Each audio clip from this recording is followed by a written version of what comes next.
What's up, everybody? It's Cody Lockwood from LockwoodsLoot doing another weekly comic book review. Today is September 20th. Haha, I got it right. Every week I keep saying it's like the wrong month. But anyways, we're going to dive right in. We've got lots and lots of new books today, and like every week I've just been falling behind. I can't read enough books. So this week I did 6 reviews, but there was lots of other books out there that I wanted to do. So sorry, I had to grab something. So here in Jackson, we just moved to a new location from Nostalgia Inc. So the past couple of days it's been out of control, busy, crazy, moving, redecorating, sorting, trying to get stuff prepared for jumping in a new comic book day. There was no closing transitions. We moved on Sunday. We opened on Monday. So it's been crazy this week, so bear with me here as I do my review. You know, it's funny, we had a big discussion yesterday about what is a good comic book. And we were talking about, you know, is good mean that it's popular? Is good mean that it sells a lot? Does good mean that it's philosophical and we have this deep meaning from it? Or does good mean we personally enjoy it and laugh and cry? So good. What is your concept of a good comic book? So if you're watching, leave a comment. Let us know what you think. I'm going to just jump into my good comic books. And after we had this discussion, I looked at like the weekly books that I was going to review that I was most excited about. And it's pretty amusing because what I think is good, Shirtless Bear Fighter.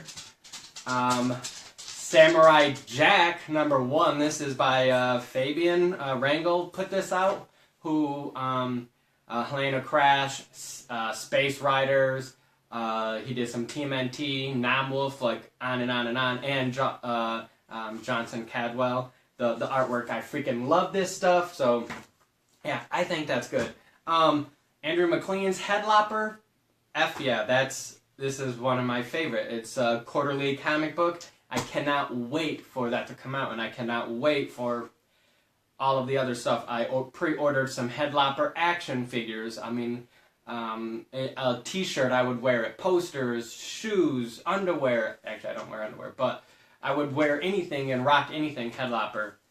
Jim Mahfood's Girl Scouts. I mean, I freaking love this comic book. One of my all-time favorites.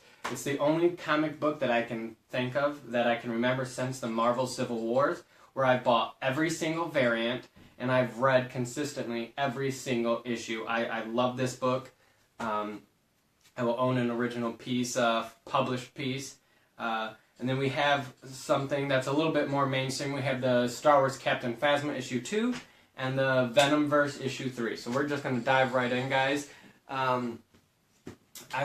were at the Monroe Comic-Con this weekend, or last weekend. A great little one-day show that Gary put on. I love the show. Gary puts on a great show. Small, one day. Clayton Crane was there. So I have a stack of awesome stuff to do for a Back from the Con. So we'll do that. And there's lots of other things from the Back from the Con show. I'll do that tonight. I know it's a little behind, but with everything that's been going on, it's crazy. If you can see from around me, we have all of these awesome new rubber stamp sketched screen printed shirts Audra's been doing. These are her Black Phillips, and these will all be available at the DIY Street Festival in Ferndale this weekend. One of our favorite shows of the year. If you're not familiar, check it out. It's 3 days worth of music and food and drinking and friends and outdoors, and it's tons of art and vendors, and it's an amazing street festival in an amazing city. So DIY Street Festival. If you're in Michigan this weekend, check it out. Alright, on to the reviews. Venomverse, issue 3. P.S. guys, this is not a spoiler-free zone, so if you want to check them out, check them out. If you haven't read them, I'm sorry. Venomverse 3. So it's been a weekly comic book that Cullen Bunn's putting out. Before this was the Edge of Venomverse, introducing the bringing together of the different multiverse Venom symbiotes. So, and this here, we already got it going on. And the last issue, we see Deadpool kind of giving up given his body to the toxins, which is kind of, we're seeing that it's the symbiote's main enemies. So in this episode, there's a special appearance by a special secret weapon. It's freaking awesome. Definitely read it if you've been enjoying this Venom verse. It's just diving more into the Venom world, the realm, the characters of Venom. We're going to see a fan favorite come into the Venom verse, who's not a Venom, but we all know who he is. Cletus Cassidy makes a crazy, crazy wild appearance. Great book. Cullen Bunn does a phenomenal job writing stories. I love his writing style. It's easy, it's quick, it's fun, it's good. So next was the Star Wars Captain Phasma. Now, issue 1 jumped right out at 30 minutes before the Starkiller base was destroyed from episode 7 of Star Wars. So we all know in the movie that she lowered the shields, but she's after another general who lowered the shields as well. She's hunting him. I got really excited, so she has a pilot with her, obviously, because she's a captain. She's not going to pilot it. So in one of the scenes where they're tracking down this rogue general, they land on a planet where he landed, and they want to fit in, so they take off their costumes. So I was super excited to see Captain Phasma unmasked, and the reveal was not what we expected. Of course, they're not going to reveal her face to us quite yet, but Captain Phasma, the artwork is great, the story is driven very well, the writing is awesome.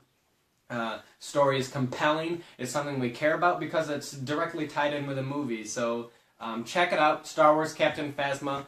We have plenty of issues of 1 and 2 still, so do it.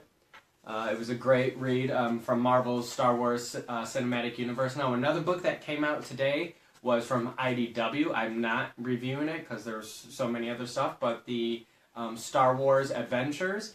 Issue 1 came out a couple weeks ago, and it was amazing. It was a fun-filled, cartoony adventure. Just what we want to see out of Star Wars Adventures. Reminded me of the Clone Wars and all of the other fun cartoons that we've watched and loved. So check that out today, too. I didn't do a review, but the Star Wars Annual also came out today. So if you're a Star Wars fan, lots of options today. All right, up next, Girl Scouts, probably one of my favorite ones from the week. The Magic Socks. So this, we finally see Daphne becoming aware. You know, she was murdered, dead in this afterworld psychedelic realm. So we see her finally accepting the truth and receiving the key to unlock the Magic Sock. So, I mean, check this stuff out. This is Jim Mahfoud's doing the artwork. It's absolutely out of control, amazing. There's so much imagery and good artwork in here.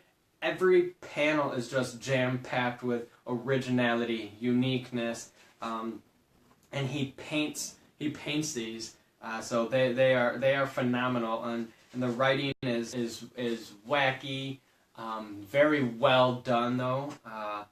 You know, if you're not familiar with Girl Scouts, check it out. It's about 3 best friends that maybe took some time off from each other for their own individual purposes or needs, and they come back together because Daphne was murdered by her cousin to get the magical socks. Magical socks, you can rule all, but no one knows how to unlock the power. So it's cool to see the girls come back together to kick some ass, take some names, and try to get revenge for Daphne's death.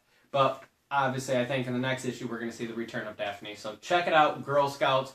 2 different covers today. I got them both because I'm a big fan, and I always do that with all of the Girl Scouts. Next up, Headlopper. Andrew MacLean. I'm totally butchering it, so if I can have someone let me know, or Andrew, if you're watching, which I'm sure you're not, let me know how to properly pronounce your name. Headlopper, guys. If you're familiar with LockwoodsLoot or me, myself, and my taste, I've been a supporter of Headlopper since issue 1, which seems like 2 years ago. You know, it's a quarterly comic book. This is the 2nd installment of the stories, and it's great. It's great. It follows Headlopper on his journey for the he's trying to receive the, what are they called? The eyes, the crystal eyes. And he's got, it started, he was a soul adventurer, but now he's got like this fun ragtag team. And in this episode, they were kind of pitted against themselves and their deepest, darkest journeys, problems by a creature. So it was this inner struggle, turmoil, and we see more of the main character, the main bad guy. And